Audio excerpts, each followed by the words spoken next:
Presupuestos psicológicos de la didáctica de la lengua. La interacción comunicativa. Se define la comunicación como el intercambio significativo entre sistemas interactivos. Función de la comunicación. Denotativa orienta el mensaje hacia el contexto, expresiva apunta a la actitud del sujeto fuente respecto de aquello que comunica, conativa subraya la relación del mensaje con el destinatario, fática establece, mantiene o interrumpe el tracto entre fuente y destinatario, metacomunicativa se centra sobre el código, poética pone de relieve el valor intrínseco del mensaje. En interacción comunicativa, la especificación de los rasgos distintivos del lenguaje natural humano, la relevancia y utilidad de la comunicación no verbal.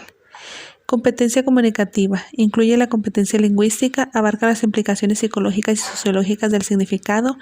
Quien posee competencia comunicativa es capaz de adaptar un comportamiento lingüístico a los requerimientos de la situación concreta. Por último, el modelo de la comunicación y la didáctica de la lengua y la literatura. La adquisición de la competencia comunicativa a través de la situación interactiva de la familia y de la escuela. La conversación puede ser espontánea y carecer de objetivo específico o estar planificada con un fin concreto.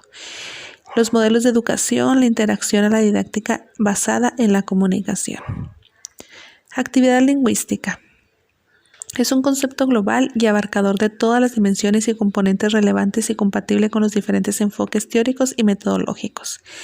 El lenguaje, comportamiento verbal y actividad lingüística se relaciona con el modelo de la actividad lingüística.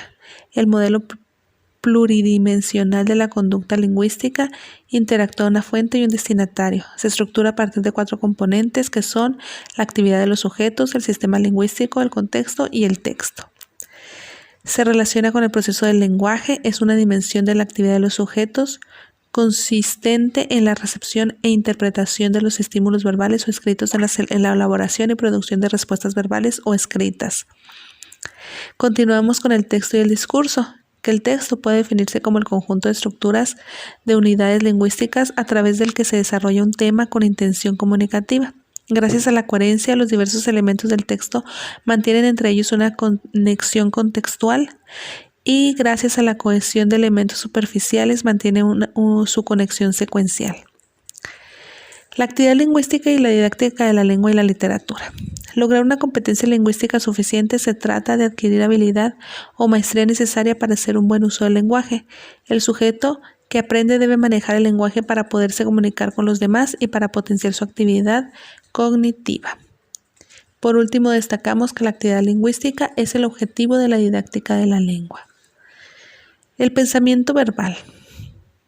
En cuestión de relaciones entre pensamiento y lenguaje, existe un tipo de pensamiento independiente del lenguaje.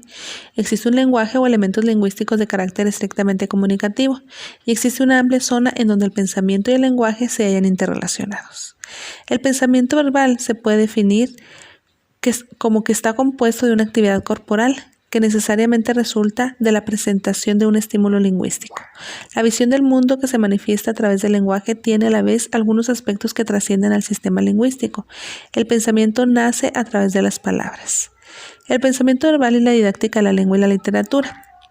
Destacamos nada más las estrategias que se utilizan en la enseñanza, que son enseñar palabras y reglas gramaticales para posibilitar la producción de textos o discursos o para comprenderlos, interpretar la realidad, pensar sobre ella y posteriormente expresar esos pensamientos.